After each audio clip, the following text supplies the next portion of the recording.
crime has skyrocketed since Gascon eliminated cash bail, putting violent criminals back on our streets.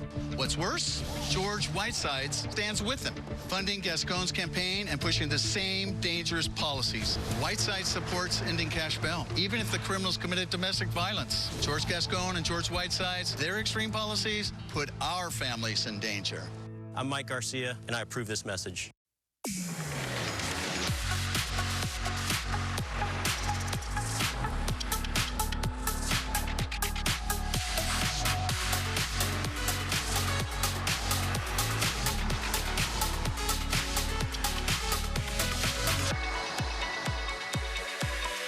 Current owners and lessees of an eligible Cadillac vehicle get $4,000 purchase allowance on most 2024 Cadillac Escalade models. Visit your Southern California Cadillac dealer today. The cost of prescription drugs in California can be devastating, but help is finally on the way. Prop 34 will drastically cut costs for Medi-Cal patients, permanently authorizing California to negotiate lower prices.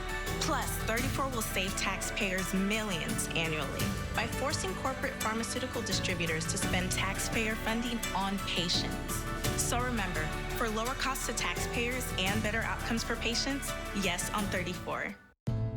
For decades, Ken Calvert has been buying up properties across Riverside County, like this one, then directing our tax dollars to increase the values of his investments and selling them off for a huge profit. He's increased his wealth up to $20 million while driving up housing costs for you. I'm Will Rollins. I approve this message because it's time we hold Ken Calvert and corrupt politicians in both parties accountable for driving up housing costs. Good morning, I'm Frank Buckley. The U.S. Supreme Court starting off the new term this morning with a docket full of key cases. The High Court already announcing an abortion ban decision. We'll have a live report from Washington just ahead. Hi, good morning. I'm Jacqueline Sarkeesian, live from Beverly Hills. Today marks the first anniversary of Hamas's deadly attack on Israel. Hear how this city and many others are commemorating the somber day. And good morning, I'm Annie Rose Ramos. With less than 1 month until the presidential election, Vice President Kamala Harris begins a media blitz from podcasts to TV interviews. And new this morning, there's an economic plan from former President Donald Trump and one from Harris. We'll tell you by how much each of their plans would drive up the national debt. That's next. Good morning, I'm Jessica Holmes. Passengers on board one flight caught off guard when an R-rated movie starts playing on all the TV screens. We'll tell you how this happened, and parents trying to change the channel just ahead. Me asking for headphones. I'm Andy Reese, Fire and Entertainment. Keanu Reeves makes his racing debut. Watch how Neo is nipping at the heels of Richard Petty. Plus, coming up, Jordan Sparks, Bobby Altoff, and Marcia Clark all joining us later throughout the morning. You do not want to miss it.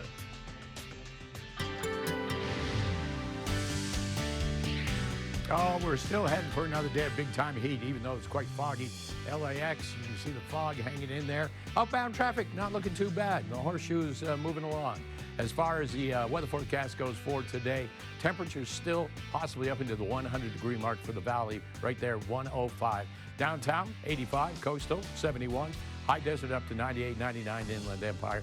In Orange County Inland, peaking at about 87 degrees. Full details coming up in a moment. Ginger has all the latest in traffic. Yes, I do, but I also have a little bit of good news. We're going to get to that in just a second. But let's make sure you know all about your drive this morning in terms of that 405 freeway. So, you know, there are some spots where it's still pretty good, kind of filling in a little bit late. But check out this great camera so you can see what it looks like, the conditions where there is still a lot of fog. I mean, we're talking about the 405 camera sits right here at about Seal Beach Boulevard. So our friends traveling through areas of Seal, Westminster, probably Cypress, HB, all of you have that thick fog that's rolling in. But the traffic conditions aren't that bad. So the circular, they never give us a time frame, which is good because you see it. Everything is now clear. Heavy delays remain, but this was at serious wreck. Now we're saying all done with 15 southbound side right here at about Cajalco Road. They did have just one right lane closed for a bit. And so again, it's good to be able to report we no longer have any outstanding SIG alerts. We'll still keep our eyes though on the fog and the areas where there are some hot spots. I'll send it back to you. Multiple events are happening today to commemorate the one-year anniversary of the deadly and vicious attack on Israel by the terror group Hamas. The October 7th attack triggered the ongoing war and humanitarian crisis in Gaza. KTLA's Jacqueline Sarkeesian live in Beverly Hills, where a ceremony was held earlier this morning. Jacqueline, good morning. Hi, Frank. Good morning to you as well. That ceremony wrapping up about 30 minutes ago, but dozens of people gathered outside here, Beverly Hills Garden Park, which has officially been renamed October 7th Memorial Park. You can see alongside of me also thousands of flags placed here in the garden to commemorate those more than 1,200 people who lost their lives 1 year ago today. We had dignitaries, rabbis, actors, and also sitting council members part of today's memorial. Take a look.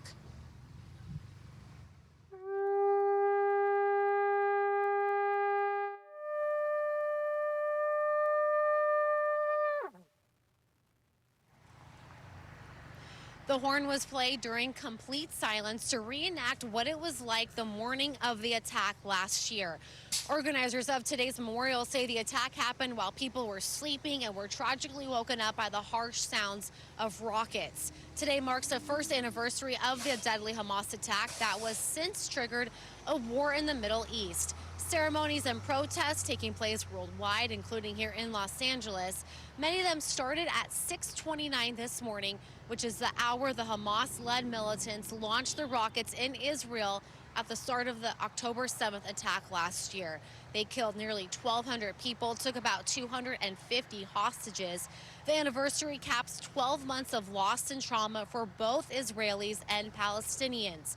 More than 41,000 Palestinians have been killed during Israel's counterattack, with roughly 100 Israelis still held captive. It's believed many have died with no end to the war in sight. Their ceremony today featured several speakers, including actor Ben Savage. I just think this has been a very difficult year for not just Israel, not for the Middle East, but for the entire world. And I just think it's important for these events for us to show that we're together and that we're united. It's gut-wrenching to see what's going on, but you know, this memorial, at least we remember those souls that died, not just Jewish, Israelis, Americans, but of all nationalities, and each one of those is represented by a flag here. Yeah, and those people killed from the different nations, a flag in honor has been placed in this park as well. The mayor goes on to say that he's first generation. His parents are Holocaust survivors, and he says it's hard to believe that they're going through something like this again, and they won't stop fighting until all the hostages are released. Reporting live from Beverly Hills this morning, Jacqueline Sarkeesian, KTLA 5 News. Jacqueline, we thank you for that this morning. Presidential election now less than 30 days away. Vice President Kamala Harris is in the middle of a media blitz, and former President Donald Trump held a rally over the weekend at the site of his first assassination attempt. KTLA's Annie Rose Ramos in the newsroom with more. Annie Rose, good morning. Hi, Jess. Good morning to you. That's right. Vice President Kamala Harris now in the middle of that week-long media blitz. We're talking podcasts to exclusive TV interviews, even a town hall. Now, here's a look at her week and all of the events. An interview with 60 Minutes airing on CBS tonight. Then she's going on Howard Stern. His podcast will be aired tomorrow, along with The View and a Univision town hall on Thursday. Now, in a new interview out yesterday on the popular podcast among young women called Call Her Daddy, Harris talking about abortion rights, taking issue with former President Donald Trump calling himself a, quote, protector of women. He who, when he was president, hand-selected 3 members of the United States Supreme Court with the intention that they would undo the protections of Roe v. Wade. And they did just as he intended. You're telling a survivor of a crime, of a violation to their body, they don't have a right to make a decision about what happens to their body next, which is immoral? Come on up here, Eli. Now, back in September, during a speech in Pennsylvania, Mr. Trump said he would save women from loneliness and fear, and that they would no longer have to even think about abortion. Trump back in the state of Pennsylvania over the weekend at the site where he survived an assassination attempt in July, joined by billionaire tech executive Elon Musk. As you can see, he created the first major American car company in generations, and his rocket company is the only reason we can now send American astronauts into space. I think it's the most important election of our lifetime. This is no ordinary election. Now, Musk pushing a petition on his social media platform X, offering $47 to every registered voter who refers others to sign a petition supporting the First and Second Amendments. This is an initiative launched by Musk's Political Action Committee, or PAC group, seeking to gather 1 million signatures from voters in key swing states. The petition aims to support free speech and the right to bear arms. Now, new this morning, a report finding just how much Trump or Harris would drive up the national debt.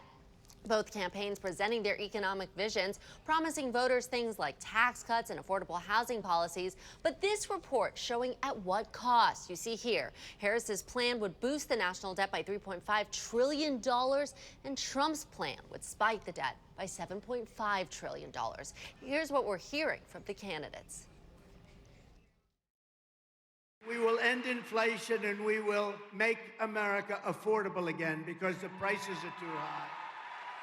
The prices are too high. My economic plan would strengthen America's economy,